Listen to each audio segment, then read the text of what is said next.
Shooting সেটে যেটা হয় এইটা যদি শ্যুট করা দেখানো যাইতো আমার মনে হয় যে ব্যাচেলার পয়েন্টের থেকে বেশি এই সিনগুলোই চলতো। এখন এরকম হয়েছে মনে হচ্ছে যে আমি মনে হয় দালাল। স্যারের সমস্যা হচ্ছে স্যারের তো যৌন সমস্যা। আমার একটা ফিজিক্যাল প্রবলেম হচ্ছে। ফিজিক্যাল কি প্রবলেম? যৌন সমস্যা।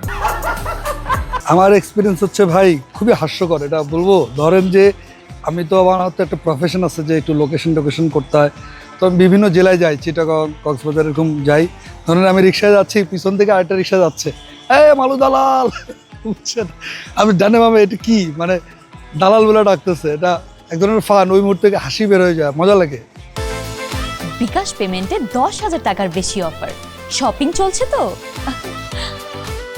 আর কি বলে মানুষ? আপনার প্রতিক্রিয়া কি মানুষের এই আমি আমার কাছে তো আমার খুবই ভালো লাগে যে আছে না যে ভাই একটা মানুষ, অচেনা একটা মানুষ আমাকে দালাল বলতেছে, আমি তো ওরে ধরতে যাওয়ার কথা, কলার ধরতে যাওয়ার কথা, না আমার জিনিসটা ফান লাগে যে আচ্ছা বলতেছে, খুবই মজা লাগে যে মালু দালাল, তার মানে ও দেখছে এবং আমাকে দেখে সে খুশি হচ্ছে, সেও বলে এক ধরনের খুশি হচ্ছে। আমি কমেন্টেও দেখি যে অনেকে লিখে রাখছে, আমি ছবি দিয়ে রাখছি যে চলেন নামাজে যাই, কমেন্টে সে মালু দালাল, মজা লাগে।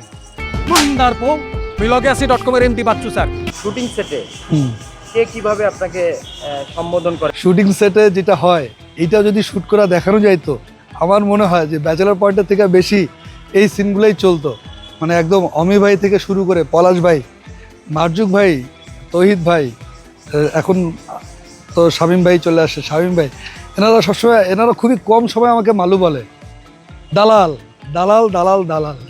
সেটের সবাই আপনাকে দালাল সেটে সবাই দালাল বলে, বিশেষ করে যখন আমরা লাঞ্চ করতে বসি, সবাই তো একসাথে বসি, দালাল, এই যে দালাল তরকারি বেশি নিচ্ছে, দালাল ভাত বেশি খায়, দালাল খাওয়ার টাইমে আসে, তো এটা চলে আর কি।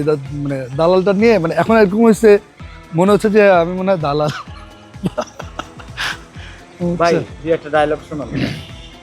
ডায়লগ তো এখন, স্যার আসসালামু আলাইকুম স্যার, স্যার আমি মালু দালাল বলছিলাম, সরি মালু দেওয়ান বলছিলাম। আমার স্যারের যে সমস্যাটা যদি পত্রিকায় আসলো, আমি কি আমার স্যারকে বলতেছি যে স্যার আপনার এই সমস্যা, এটা তো শুধু আপনার সমস্যা না, এটা রাষ্ট্রীয় একটা সমস্যা, রাষ্ট্রের বহু ছেলেপেলের এই সমস্যা আছে, কিন্তু কেউ কোনোদিন স্বীকার করে নাই, আপনি প্রথম স্বীকার করলেন, এই জন্য আপনাকে থ্যাংক ইউ স্যার। আর থাপ্পড় মারে। মানে স্বীকার করে স্যারের সেই সমস্যাটা কি আপনি একটু বলেন? স্যারের সমস্যা হচ্ছে স্যারের তো যৌন সমস্যা। আপনি অ্যাক্টর হিসেবে সামনে কি স্বপ্ন দেখেন? আমি এখন আমি কিছু টুকটাক কল পাচ্ছি, কিন্তু আপাতত আমি আসলে ব্যাচেলার পয়েন্টেই করতেছি। বাইরে অভিনয়ের ডাকও পাচ্ছেন? হ্যাঁ, বাইরের অভিনয়ের কিছু আমি ওবিসি টিভিসি কল আসছিল, আমি আপাতত শুধু ব্যাচেলার পয়েন্টেই করতেছি।